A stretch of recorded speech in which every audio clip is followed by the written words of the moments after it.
the difference between coaching and training. Training is almost knowledge that you have, but the coaching aspect, when you couple them, and I'm not saying the knowledge isn't important, because I kind of said before, maybe you don't even have to know that much. If you consider yourself a fitness professional, it is compulsory that you know lots about nutrition, lots about training, lots about safety. So that's compulsory, but to get anybody to do it, to get anybody to take action, that's coaching. So you have a passion for fitness and the desire to start your own business. But launching a massively successful fitness business is extremely complex. The systems, operations, hiring, firing, coaching, sales, and marketing are critical to success. Where do you even start? This show will give you the answers. Here is Bedros Keuilian and Bryce Henson, your hosts of the Fitness Franchise Podcast, a show dedicated to helping fitness entrepreneurs launch and grow successful gyms. Welcome back, friends, to another incredible episode. And today's guest is a dear friend of mine who has an incredible rap sheet, so here we go. He's an internationally recognized coach, speaker, and best-selling author, a former U.S. bobsledder, Division I track athlete, Judo black belt, and two-time Guinness World Record holder. He is also the creator of Training for Warriors, which is a fitness company running programs in over 200 locations in 20 different countries around the world. Now, Martin has also consulted for Fortune 500 companies like Prudential, Hasbro, and Nike, major universities including Alabama, Auburn, Arizona State, West Point, Brown, and Oregon State, professional sports teams such as the New York Giants, Cincinnati Bengals, Carolina Panthers, and the New York Football Giants, and military organizations such as the U.S. Navy SEALs and U.S. Army Rangers. Now, finally, Martin has also trained Olympic medalists in both Super Bowl and UFC champions alike. Martin Rooney, my friend, welcome to the show. Super pumped to have you. My pleasure, Bryce. And hey, as always, great to talk to you. And man, thanks for setting the bar so low there. When I hear my bio, it's, if anybody was listening, they might be like, man, did this guy do all that stuff? But what I'm sure we're going to share with everybody is all those things everybody just heard. That was about 30 years in 30 seconds. So there's a lot to talk about. Heck yeah, man. Well, super excited to have you on and a lot to cover. Before I do, give our audience the backstory. Okay. Well, hey, maybe this will explain it, where all the things happened. And I'm going to try to go fast and summarize the last almost 3 decades, so everybody knows, if you're not familiar with me, kind of where I came from and what I'm doing now. So I grew up in New Jersey. My mom was a physical education teacher and my dad was a business owner. And so both of those were big inspirations for me. I went to college on a track and field scholarship. I was a javelin thrower. And I went to a university in particular because they were one of the only ones in the late 1980s. That dates me a little bit right there, right? I don't think Bryce was probably even born yet. Right there, I went because they were one of the few universities that you could study exercise science. It was my passion. I loved it. After that, I went to the Medical University of South Carolina. I got 2 different degrees. I got my master's in health science, but I also got my degree in physical therapy. And in a weird twist of fate, I made the U.S. bobsled team. So I immediately go on the bobsled team. I'm traveling the world, representing the United States. And that whole time, my passion for fitness and my passion for exercise was only strengthened. But when my Olympic dream was over, it was time to go to work. You start your career. And so I became an orthopedic therapist. And what's really interesting is I really realized very early on that wasn't what I wanted to do. I loved it. Nothing against any therapists that are listening, if that's your passion. But I wanted to impact more people. And when I would tell anybody this, they would say, you're crazy. This is a good job. Don't do it. You got to stick with it. So I literally stuck it out for 3.5 years more after knowing it probably wasn't what I really wanted to do. But then, in a weird, again, twist of fate, I meet a guy named Bill Parisi on an airplane going to a speed seminar because it was all I wanted to study. And by the end of that, I knew I was going to be working with this guy. He founded the Parisi Speed School. We built it up to eventually 100 franchise locations across the United States. And it's trained over 1 million kids today. And then during all that, I got the opportunity. It was this incredible platform to train all the pros in the universities. And then that led to Training for Warriors, where I was working with so many UFC fighters. I was one of the original guys that did that. I was writing about the training for them. But then people said, wow, you don't have to be a fighter to do it. anybody could do it. And that led to seminars. The seminars led to licensing. And now we've got this fitness program that's being run in, so many places around the world, helping people to, lose fat and build muscle. And that leads me to where I am today. And so I'm currently right there awaiting hopefully the end of this pandemic so we can get back to traveling and get back to a sense of normalcy. Whew, I'm with you there, my friend. And a mouthful. That was a lot, but that was good. Well, I want to dive into a little bit of your experience, and certainly the theme of this interview is coaching. You are literally a world-class coach. We're going to talk about your book, Coach to Coach, even talk about, High 10, which is another book that you're just coming out with. But to dive back in reading Coach to Coach, one of the things that really struck out to me is you've had coaches, right? And Bill's, I think, Scarola, you put on your bio saying that what you learned from him is that you can't, you must be on fire before you can let other people burn. So I just want to actually kind of dive into a little bit about, your experience with coaching, your experience with mentors, whether it be Bill or whomever, that really kind of laid the foundation for you to being a world-class coach. Yeah, well, it's funny you even say it. So when you said Bill Scarola, I'm like, man, is that even his name? Because the only thing I've ever called him, and I still talk to him once a week, 35 years later, I call him Coach, right? Like that's all I call him. Hey, Coach, that's my coach. And that was a guy, for anybody more of the backstory, my origin story. I thought I was going to be a baseball player. I didn't make the baseball team one year, and here he was standing outside the door when they cut everybody.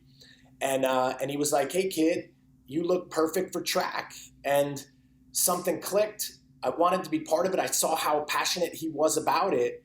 And he changed my life. Like my plan maybe wasn't to go to college. My plan was never to get good grades. It wasn't to eat right or get enough sleep. But using track as a vehicle, he inspired me to do all those things and then it leveraged because of that experience. Then that was the bobsled. And because of that experience, that was the businesses and everything. And it was because this guy had the courage to stand outside a door and tell kids they looked great and they had potential. And that was my first real experience. And he's been the greatest coach I ever had, and at the same time, and he was one of the first coaches I ever had, and I was so lucky. And it's interesting to even say about coaching, because for a long time I thought my identity was an athlete, or my identity was a business owner, or my identity was a speaker. But I rarely would say I'm a coach. I didn't introduce myself as a coach. And then just something clicked, and I realized all the results and all the things I had done was because of my ability to coach people. It wasn't because of what I knew, because I could know a lot, or nothing's more famous than somebody that knows a lot that can't get anybody to do it, right? The trainer that's so knowledgeable has a PhD, but everybody doesn't like them, right? And then I realized, and maybe you don't have to know that much, and you can still get incredible results if you were a great coach. And that led me over the last decade to really deep dive into what it means to be a coach, what is a coach, and how the world needs more coaches. And that led to the book, Coach to Coach, which now has spread all over the world. And it's just I guess you could say it's a story. That's what's great too, is people love reading stories. Yep. So it's not a textbook, but it's a story that when you read it, you understand that everyone is a coach. And the book shows you, not only educates you what it means to say that, but also how to do it. Awesome. We'll dive a little bit more here in a second on that, specific to coaching. And I want you actually to define your definition of coaching. For me, our audience listening to this is interested in fitness, interested in coaching, interested in business. And coaching is such a fundamental part of who, we are as an organization, what we do. I define a coach, in a trainer versus a coach in two separate things. A trainer knows how to count reps, count sets, etc.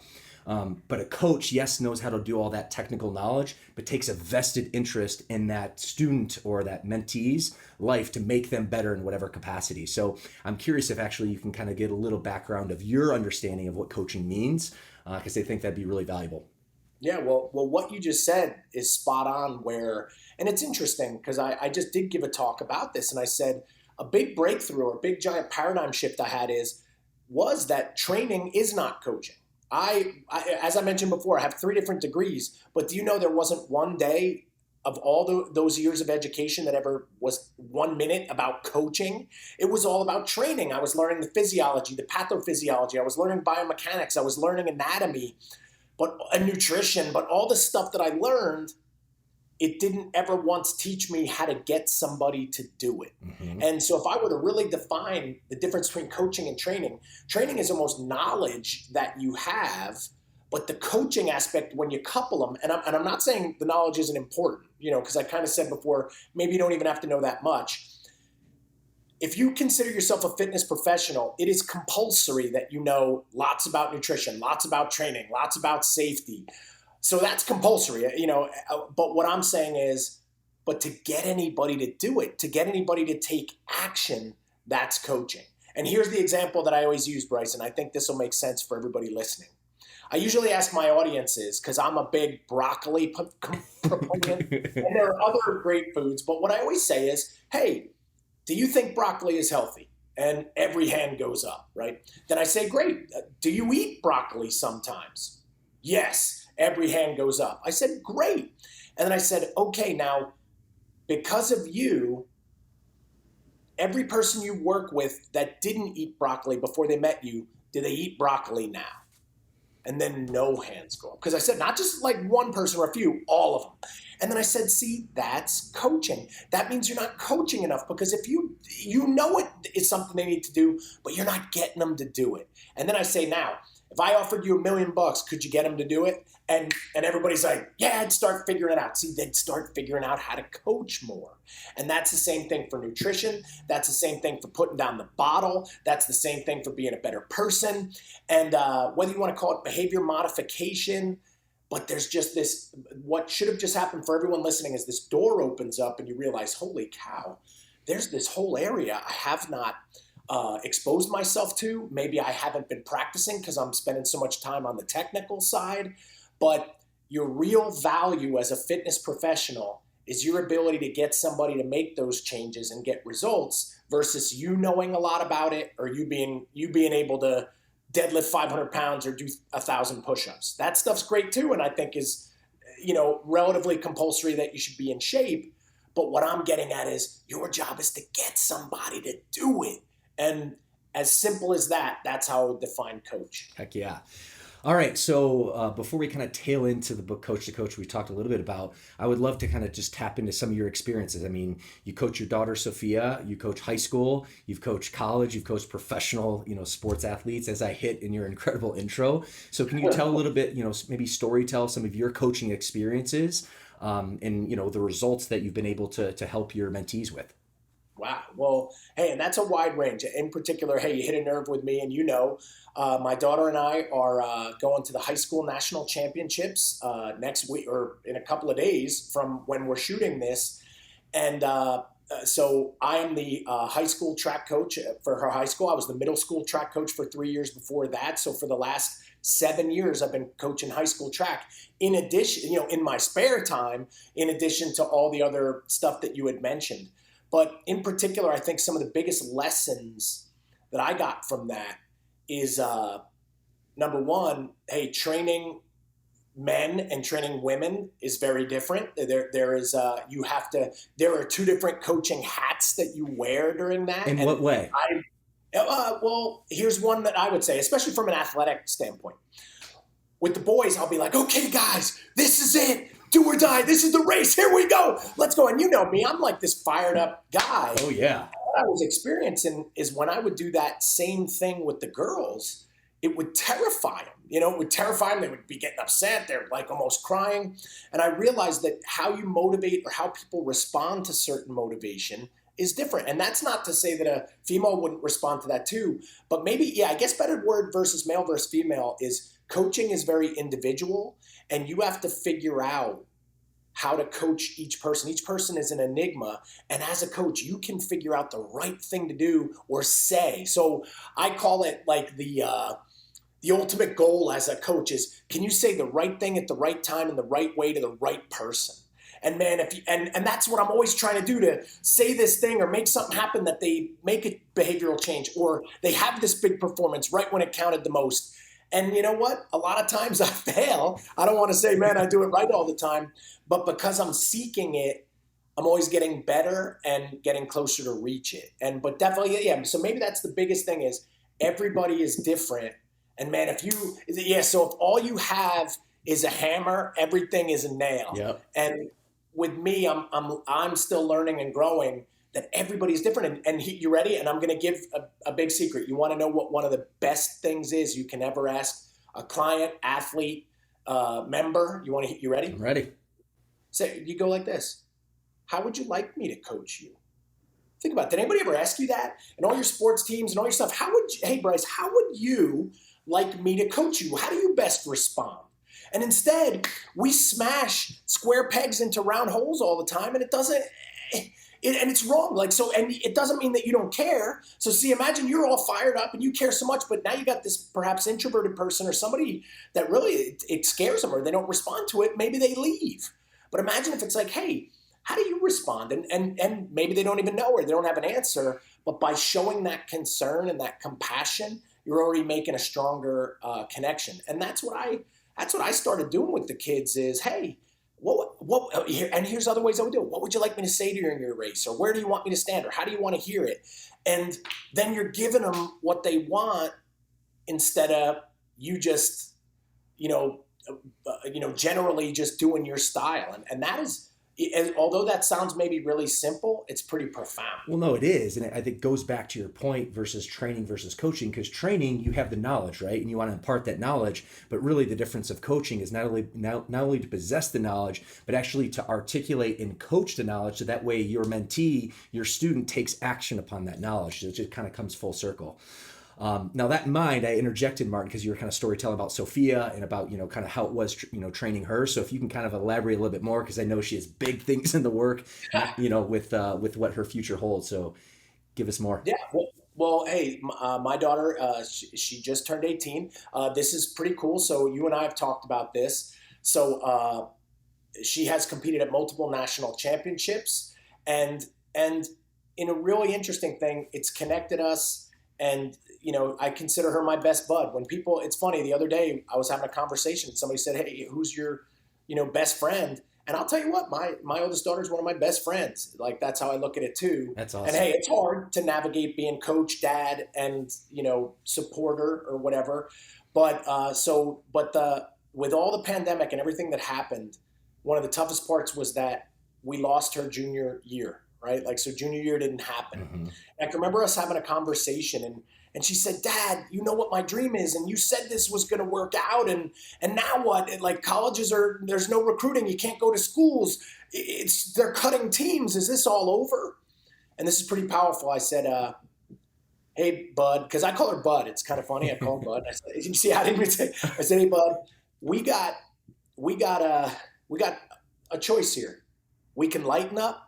We can just do nothing, like probably a lot of people are going to do, and that you don't have access to a track or anything else, so there'll be an excuse to do nothing, can't go to the gym. I said, or we can tighten up. I said, we can lighten up or we can tighten up. Your choice. I'm with you on this. You want to do nothing? Then we know the dream's not going to happen. But we can tighten up. We don't know where we're going. We don't know when things are going to come back. But we can do more right now. We can eat better. You can dive into your sleep better. We can train. We can run in the street if we have to. We went to the gym. We got weights. We brought them to the house. We're just using it in our basement, which was not optimal. But man, we worked so hard, and I was so proud of her. And the greatest moment of the entire pandemic for me, say one of them, was when she got this text. She was crying up in her room. My wife went up, and then she screamed for me. I thought, oh man, it's over. The dream is over. And instead, my daughter showed me her phone, and it said, hey, tell all the other schools are out. Welcome to the Fighting Irish in Notre Dame. And so we leave in August for Notre Dame, and she's going to be a member of the track team there. But this was her dream, right? So Bryce, she had all the things she has a Notre Dame vision board in her room. And I can remember looking at it sometimes and saying, man, I'm filling her with all this stuff. If this doesn't work out, I was getting nervous, but she stuck to the dream, didn't give up. And when probably everybody else did less, we did more. And I really believe that that's a big piece, because 30,000 kids applied, only a few thousand got in. It was the hardest year in history to get into Notre Dame. And I really believe all that hard work and everything she did made it happen. And why am I telling this story for everybody listening? Hey, you heard I train pros and I train Olympians and medalists. I'm going to say this right now.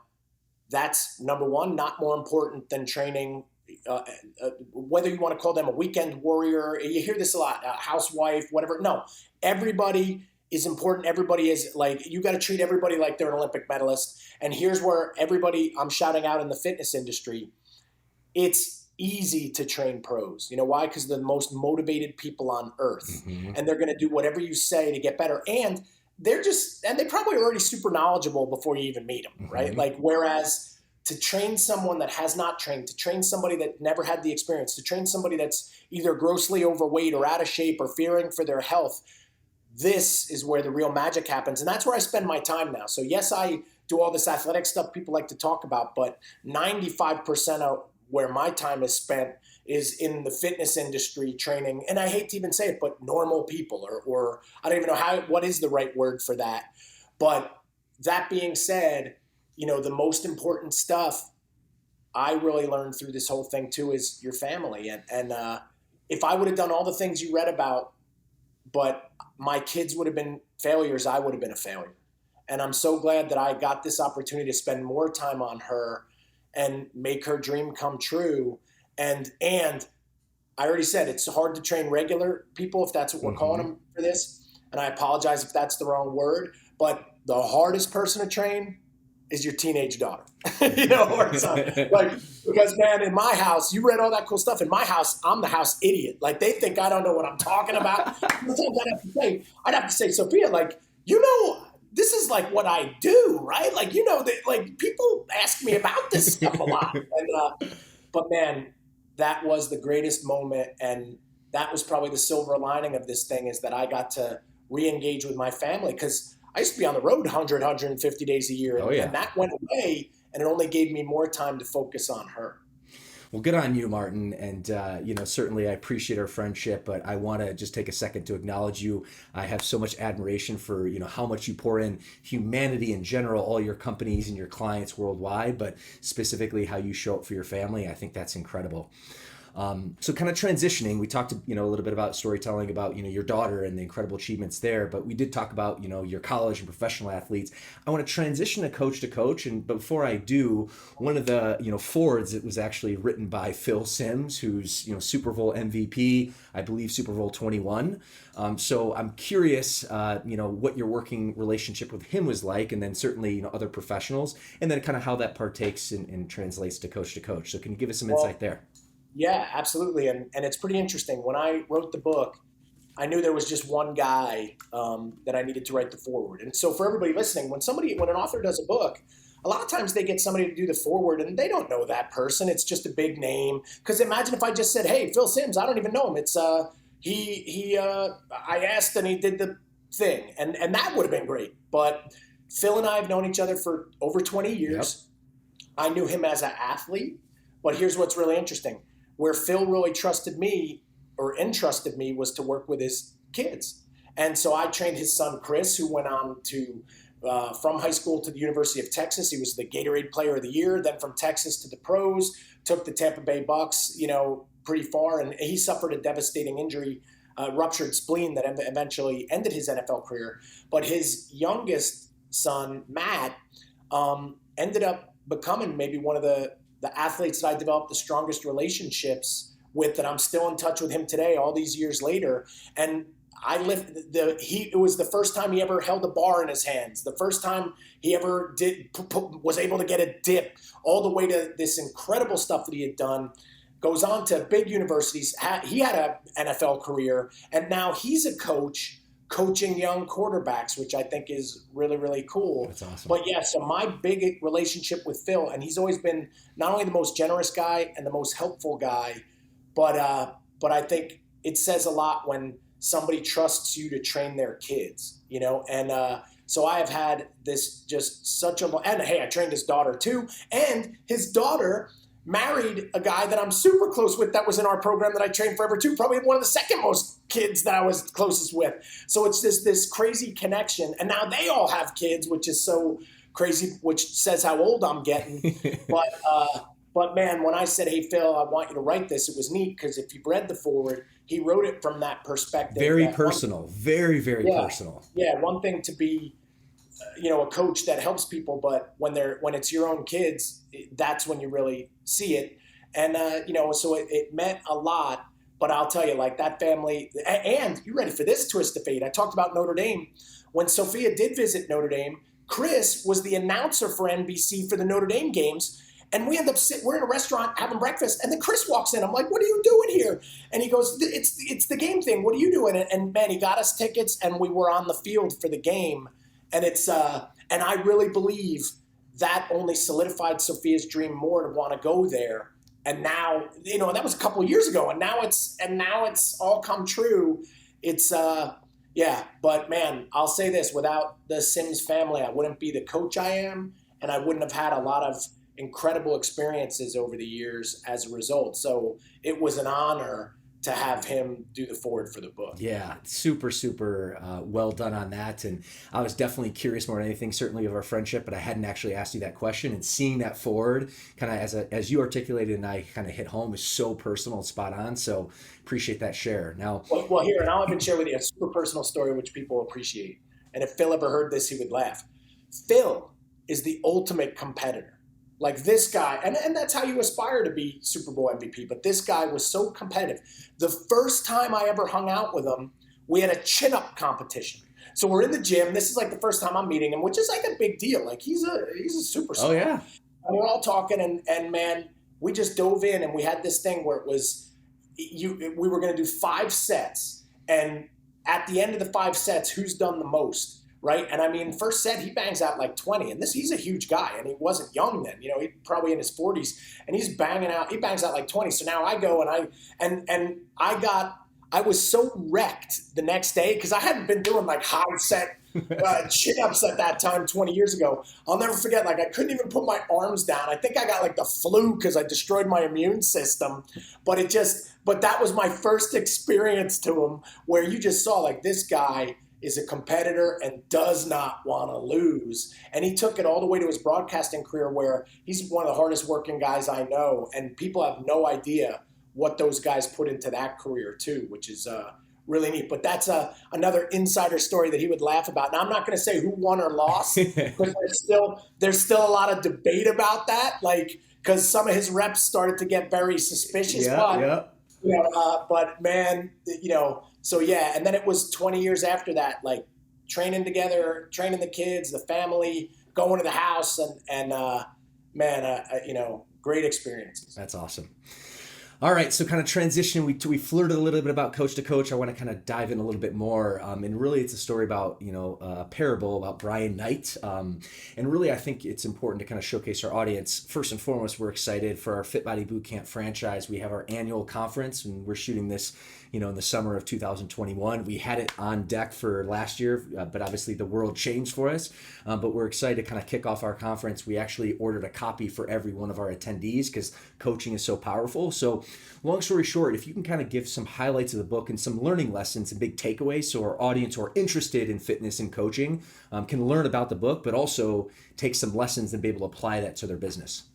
Yeah. Well, hey, it's definitely a coaching book and it's a business book. And as you explained, what I feel or what I consider myself pretty good at, and I've actually done it again a little bit here, is I tell stories, right? If you want to be a great coach, you have to be a great coach through storytelling. Yes, sir. And everybody, when I would be teaching courses, there was one course in particular that I used to teach before the pandemic hit. It was called Coaching Greatness. And I would teach a lot of this information about how to be a better coach. And after each one of those, people would say, Martin, you got to write a book about this. You got to write a book about this.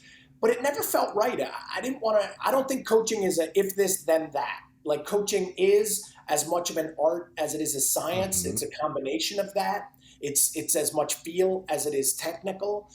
And I just couldn't figure out a way to write a book a textbook, how to do that. And I didn't really want to do it either. Mm-hmm. That didn't sound exciting. But then I realized, well, hey, why don't I push my limits? Why don't I write a fictional story that then teaches all of these lessons within the story, a lot of stories within the story. And I just went to work. I didn't have a publisher. I wasn't hired to do this or anything else. I just did it as a labor of love. And man, I just hunkered down and tried to push myself and see if I could write a really cool story.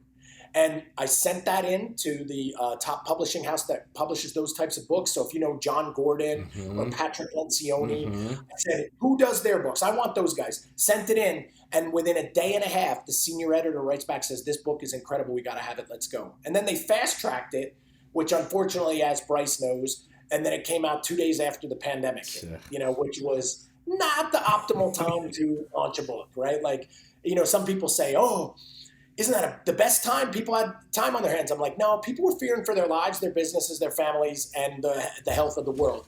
A few people were like saying, hey, let me go on Amazon and pick out that new book I want to get. Right. And but even though it did incredible, and how it did incredible is exactly what you said. I believe it's the lessons that are inside.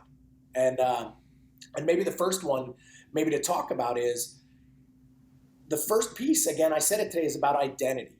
I mean, you won't be a coach until you identify as a coach, and you can really define what coach means to you. And I think that was a big leap for me. At first, I wasn't calling myself a coach because maybe I didn't really understand what the word meant, and I didn't understand, or I didn't believe that that's what I was. Right? If you would have said, what does it mean to be an athlete? I could have told you. What does it mean to be a business owner? I could tell you. What does it even mean to be a speaker or a writer? I'm on it. But coach? Maybe even I was the guy like, hey, that's the guy with the whistle and the hat that tells you punishes you with push-ups when you're late, right? But as I deep dove into the concept, then I understood what it meant and what my values were. And then my identity changed and I was open up to it. So that's the first thing that I think the book helps with. It helps you to identify your values, but also convinces you, hey, if you're a parent, you're a coach, right? If you're a business owner, you are a coach. But watch this, but if you're a team member, you're a coach. If you're a friend, you're a coach. This is what we do for each other all the time. We're coaching people up. And again, in the book really hits too that right now and now more than ever, if everybody doesn't agree with this right now, maybe check your pulse because you need to make sure your heart is pumping. Like the world needs better coaches. Amen. We need to be coaching each other up. We need to help people get where they want to go. We need to be excited when somebody else does something where we are not good about that. Hey, coaching is not competition. It's about cooperation. These are all the concepts and the ideas that come out through a story, and a story that I believe is pretty engaging. That's why I've had more people write me about the book and say, man, this is like the first book I've read in a long time. And I read it twice. They'll say that. I'm going through it again. And that meant a lot because that's exactly how I tried to write it, where I'll be honest, I don't want to go grab a textbook on it and try to labor through tons of stuff and I can't absorb it. But man, to read a quick story that you're never the same after it's over, that's how I entered in, and that's what I believe the book is. And I think, again, going back to that point, your training versus coaching, training is just knowledge-based. So if you just put out knowledge-based, certainly, there's many people that are not going to be able to digest that and take action on. But when you put it, through a story lens, through content that's actually digestible, that's when you have the impact, and certainly what you've done, Martin. So. Well, thank you, and absolutely, it's but you see, it's all in the delivery, but even that's a big lesson. Like I said, as a coach, you got to tell stories. So the coach in the story tells stories, So that's why I always say it's like stories wrapped in stories, and everybody loves those. You blow right through them, So it gave me a vehicle to get across all the philosophy that I had about being a coach. But I got to have fun while I was writing it too, where usually writing's not that fun. It's kind of like when I was writing the book, I can remember going to bed at night and telling my wife, like, man, this thing's coming out good. Like, I don't even know where it's going tomorrow. Like, it was writing itself. And that's what I was doing. I was going Stephen King style because I've read about all the other authors and how they write, how they do things. And I was just sitting down and I said, man, I'm doing like 3,000 words today and let's see where it goes. And then it would just keep piecing together. And man, after a month or two, all of a sudden you got this book in your hands and, and then you got to chop it down, edit, do other things. But it was just flowing. Like I was in the zone. And I think that's when your best work or workouts or athletic performances, it all comes out. And it was very, it was just a great experience, and I couldn't be more proud of it. And, hey, you mentioned Phil Simms on the front. Oh, yeah. If you see all the names on the back, So for anybody that gets this book, you're going to see Dan Gable. You're going to see Rudy from the Rudy movie. Yes, sir. Rudy. And Rudy said, man, this is a great football story. I was like, what? And Lou Holtz and Sean Johnson, the Olympic medalist. Like, these are all people that got behind the book and the message. And I'll say this, some of those are people I didn't know. Right? Like, so now, see, Phil Simms, that was somebody I knew. I'm intimate with Phil. I wanted him to write that. Yep. But the guys that I got on the back, that's a true testament to the power of coaching and the story in this book, because those were people that got behind it only after reading it, not as a favor to me. Totally. And Martin, I'll vouch for you too. And it's interesting enough. I mean, this book hit the shelves last year in 2020. I ripped through, brought this to our coaching profitability team. And this is something that you don't even know, Martin, but we're actually building out an internship program at our franchise Fit Body Bootcamp. And this is going to be a required reading for any intern that comes through the process. So just tons of value there, buddy. No, and here's the thing. That's why I did it, right? Like, I wrote it. I want everybody to have it. Like, I really believe that's what's so funny is everybody's a coach. I got to get them to understand that. But then everybody should have that book. And here's what I will say too. The book is not the be-all end-all. It's not that would be the only book you ever read about coaching and you're done. But what I believe is within any topic, there are probably 10, 15, 20 books you need to read, and that would really enhance your expertise. So for instance, if you want to call yourself a nutrition expert, you better have read 20 books or more about nutrition, right? Hey, you want to be a financial expert, you better have read 20 books or more about finance. But when I ask people about their shelves and coaching, man, most of the time people don't have any books in that area. They got a lot of training books and they got a lot of nutrition books, and hey, maybe they have some financial books or they do like to read some biography, but rarely have people deep dove into the concept of coaching. And I really believe this book, not only did I do that, but that book is a reflection of my deep dive and all the stuff I learned, so you can get a lot of it in one place. Beautiful. All right, next big topic, or I guess last big topic, Martin, that I want to go through. And we have so much ammunition, and we were talking off camera. We need to actually do this again for round 2 live in our studio. So we're going to leave a little content for that second round. But one topic I want to hit is your wife, Amanda. And, for our audience who are interested, again, in business, fitness, entrepreneurship, launching something, many times what we found, at least in our franchise at Fit Body Bootcamp, you have the husband, wife, kind of support each other in that process. So, Martin, you're an incredibly accomplished guy. What would you say, has been the role of Amanda in kind of supporting and really, allowing you to build the company's Training for Warriors, have all the coaching success? Can you shed some light there? Yeah. Well, and now I'm going to have her listen to this because she's going to love it. And I'm going to say some pretty interesting things. But when I started in my career, Amanda was a teacher, and we were kind of doing our own thing, right? Like, I was building the business, she was a teacher, and we were kind of crossing in the, she would in the night almost. And then we had children, and then after our second child, she, so I have 4 daughters, for anybody listening. So I have 4 daughters, and when Amanda kind of became officially a mom, and that's what she wanted to do, we were having a big disconnect, right? It was kind of like I was doing my thing, I was at the gym. Hey, why don't you go to the gym? And man, it was a very difficult time, right? And one that maybe we weren't as supportive of each other in each of the roles that we were playing. And then something interesting happened. When I decided to really go all in on Training for Warriors, and this was it, I knew I needed help, and in many areas. And she took on a number of those roles. And here's what I'm going to say now, 20 years later. She is the backbone of Training for Warriors. If somebody were to say I'm in command of it, I would quickly say she's second in command without a doubt. It completely connected us and gave us this common ground to always be able to spend time on, and the excitement of growing it together and how it was, supporting our family. But it became that we understood what each of us was doing, and we were able to appreciate that. And but I guess what I'm saying is, and this is very important, because there is a new book coming, High 10, which we already alluded to as the sequel. Hey, if you're a business owner and you run a fitness business, the culture doesn't start in your gym, it starts in your house.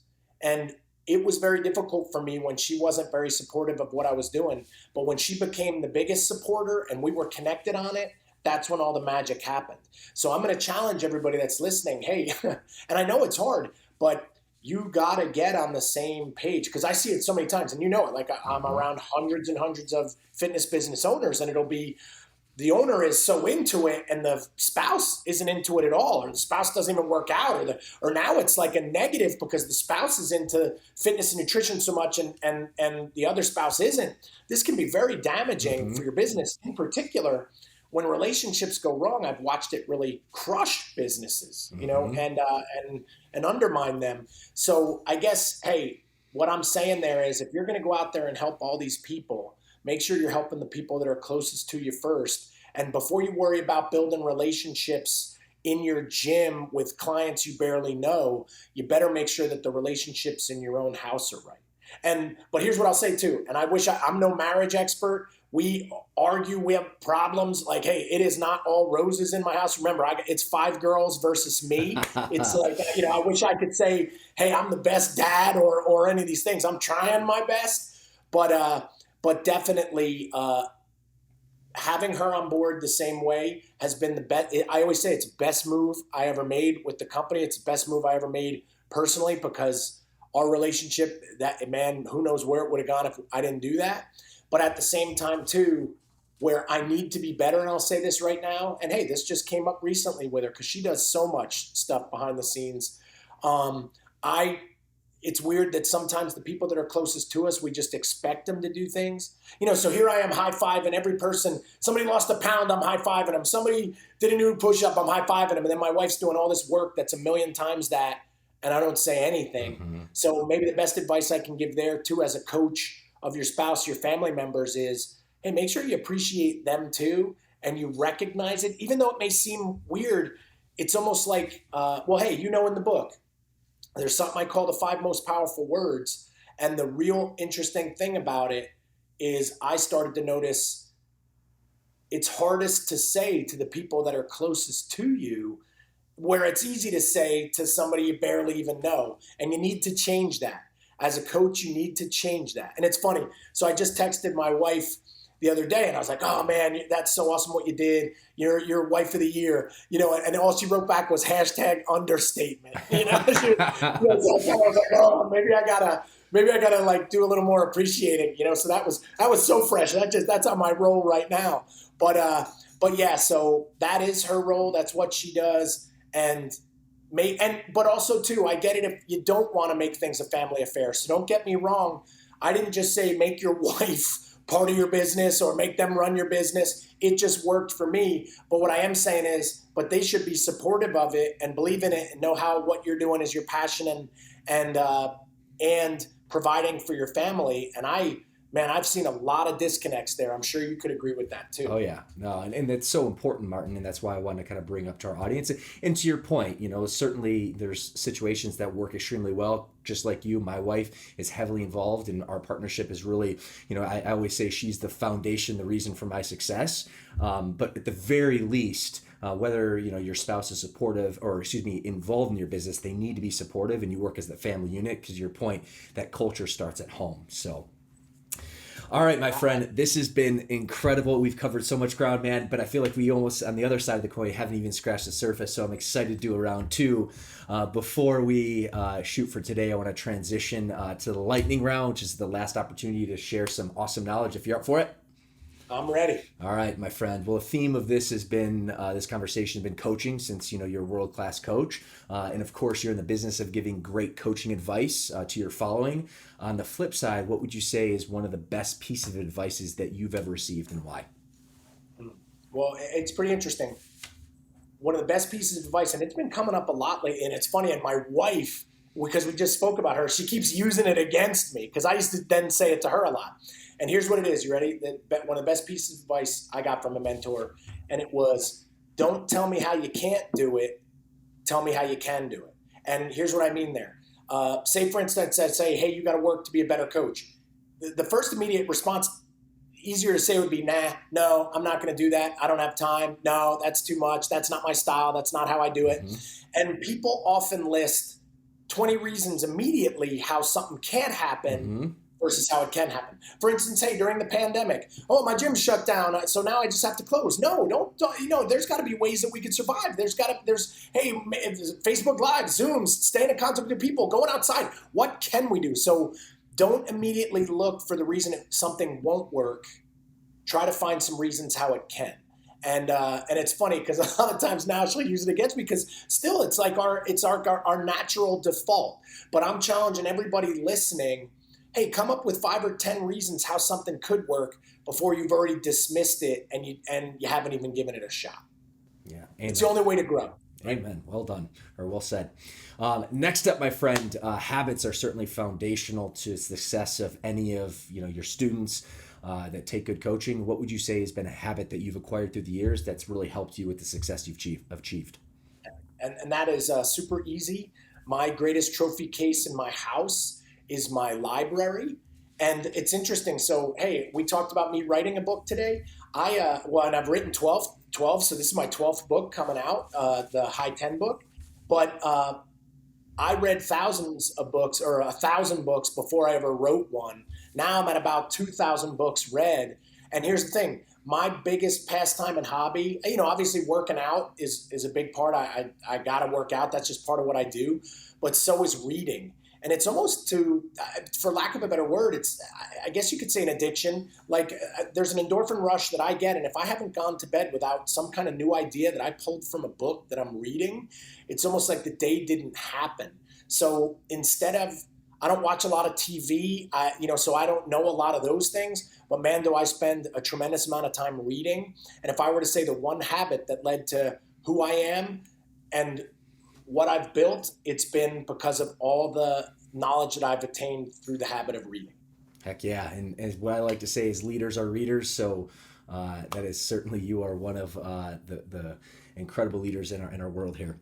That lends itself very well to the next question, which is your favorite book recommendation. We've talked about Coach to Coach today, so I'm going to basically tee that up for you. But aside from Coach to Coach today, what would you say is your next best book recommendation and why? Well, we just talked about this, and hey, from a personal standpoint, hey, there is a sequel that's coming out, which will already have been out by the time probably everyone is listening to this, and that's called High 10, and that's not just about coaching, but then how do you coach for culture? How do you build a great team, right? But hey, and I'll throw a couple of them out there because I'm never good on favorites. Like, hey, what's the one book? But some of my most commonly, I guess you could say, recommended. Hey, How to Win Friends and Influence People, Dale Carnegie, and everybody always says, yeah, I know, but did you read it, right? Hey, another one, Good to Great, Jim Collins. If you are a business owner, I think you need to read it and digest some of that information, which I think is pretty incredible. And then, hey, if you really wanted to deep dive into maybe a deep story or I don't know, understanding yourself better too, maybe something like Man's Search for Meaning by Viktor Frankl. I mean, these are all these books that I think are just so essential that it's almost like that's what we should have been reading in school, right? Like, so that should have been the stuff versus they had me read a lot of books. I don't remember anything from them, that there are just great books out there. But I'll even say this. What's the book I recommend the most? You ready? The next book you're reading. Just go get reading. Like whatever book it is you want to do, because reading is a skill. You got to get into it. And reading one, when you finish, it's going to want to get you to read another one. And so instead of telling you where you should be at, it's just, hey, are you reading? Because there are a lot of, I've heard something like less than 5% of people really read. Man, then imagine if you could be in that 5%. You would be ahead of everybody else. Yeah, amen, brother. All right, my friend, this has been awesome. Last knowledge bomb that if you'd be so kind to share with our audience who are interested in fitness, in business, in entrepreneurship, really serving our world, both from an audience perspective and also from a business perspective, what would be your last piece of parting wisdom to help them along in their journey? Got it. And it's funny, you just used a word that queued me up for it. You said serving. Right? You said serving. And dude, I had a lot of breakthroughs. We talked about it offline of just this last year and a half. And if nothing else, I think what this has taught us the most thing is I have discovered what is the most important thing in family, in business, team, everything you just said. And that is relationships. It's funny that as business owners, in particular fitness business owners, I've been there like, oh, this person's driving me nuts. These people are a nightmare, this and that. Well, hey, soon as that EFT got maybe shut off or people all wanted to leave and now your business is really being hurt or maybe threatened to go away, immediately we understood that the most important people in the world were our members. The most important people in the world were those people, because then we don't have a business and we can't serve. So service requires relationships, and relationships require attention. And this was a big thing. So my Training for Warriors gyms that had the greatest success or stayed alive or even just thrived during this last year and a half, those were the ones that had the greatest relationships going in. The ones that the relationships weren't that great or they were, it wasn't really there. A lot of those people went away, and hey, some of those places went away. And and same thing in the family. I got to dive into my family again and strengthen that relationship because I had more time. But I met a lot of people that their family all sat in corners of their house on their phones. Those families aren't going to be stronger when we emerge from this. So relationships are everything. And man, if you are a business owner, how are you investing in that? Because if you are not investing in that, but you're spending either more time on you or your fantasy football league or Netflix, man, then you're probably not going to have a business for long. So it's the greatest lesson that I got through all this, that these members aren't annoying you. These members aren't a hassle. They are your life's blood to your business and to your livelihood and taking care of your family. So if you held them that precious, you would probably change your service. And if the service changed like that, you'd have a great business. And man, all those things I just said, I got to write some of those down because that was pretty powerful. Martin Rooney, my friend, man, you are awesome. This is incredible. And I want to thank you for being on the show. Before we wrap today, I just want to take a second to acknowledge you. Seeing you speak, I think back in 2014-15 was the first time, and then becoming friends with you over the last handful of years. You are a servant leader. You are an incredible coach. You impact the world in such an incredible way, both from worldwide, your gyms, your companies, even our company, our franchise, with all the trainings that you've done. And on a personal note, you've made such an impact and influence in my life. One of the biggest things that you've taught me that I think is a knowledge bomb for our listeners and our audience today, it's not what you know, it's the show that you throw. And really that comes down to servant leadership and coaching. So I wanted just to take a second to acknowledge you for that. And thank you for being on the show, my friend. Hey, my pleasure, and I look forward to the next time we do this together. In person. Yes, sir. Well, thank you so much, audience. I know you guys got incredible value today, and assuming you did, if you'd be so kind to go ahead and like and subscribe on YouTube and write us an awesome 5-star review on iTunes, that would help us be able to continue to provide this awesome content for free. That's all for today. And again, thank you so much, Martin. Appreciate your time today.